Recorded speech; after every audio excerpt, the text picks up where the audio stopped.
ABP news आपको रखे आगे।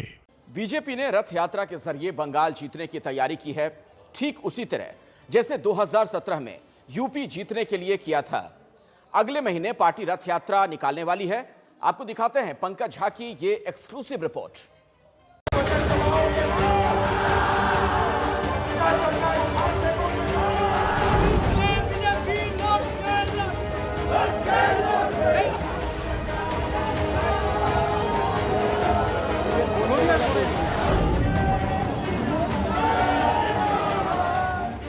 बंगाल की धरती पर बीजेपी के नेता दिन रात रैली और रोड शो करके ममता बनर्जी की सरकार के खिलाफ माहौल बनाने में जुटे हैं।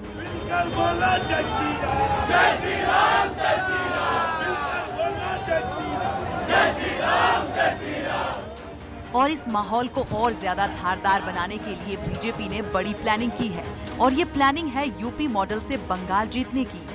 यूपी मॉडल में पार्टी ने सबसे पहले राज्य के 4 अलग अलग कोनों से रथ यात्रा निकाली थी। नाम दिया गया था परिवर्तन यात्रा। तब के बीजेपी के अध्यक्ष अमित शाह ने पश्चिमी यूपी के सहारनपुर में पहली ऐसी यात्रा को रवाना किया था और तब उन्होंने नारा दिया था, न गुंडा राज न भ्रष्टाचार, अब की बार भाजपा सरकार।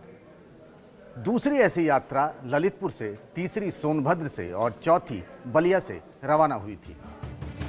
ये तस्वीरें उसी साल की हैं। प्रधानमंत्री नरेंद्र मोदी से लेकर बीजेपी के तत्कालीन अध्यक्ष अमित शाह ने परिवर्तन का नारा देकर देश के सबसे बड़े प्रदेश को जीतने के लिए ताकत झोंक दी थी।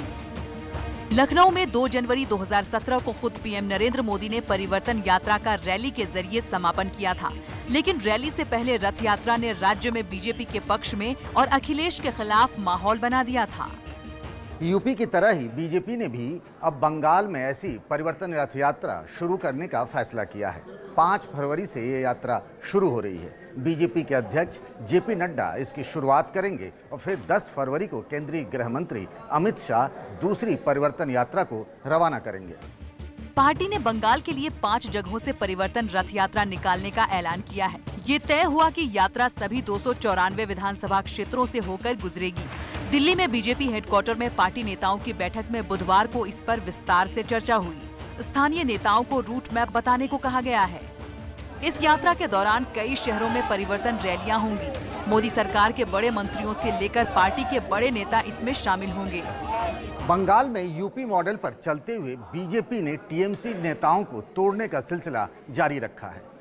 ममता बनर्जी के करीबी रहे शुभेंदु अधिकारी समेत टीएमसी के कई विधायक भी बीजेपी में शामिल हो चुके हैं और कई और भी बीजेपी कैंप में आने वाले हैं। यूपी में भी इसी तरीके से बीजेपी ने विपक्षी कैंप के कई बड़े नेताओं को शामिल कराया था। इससे ये मैसेज जाता है कि विपक्षी कैंप में खलबली मची हुई है। यूपी चुनाव के दौरान पार्टी अध्यक्ष रहते अमित शाह ने मंडलों में जाकर बूथ कार्यकर्ताओं के साथ बैठक की थी। ये मीटिंग तो कभी कभी सवेरे 3 बजे तक चला करती थी। ठीक ऐसा ही जेपी नड्डा बंगाल में भी कर रहे हैं।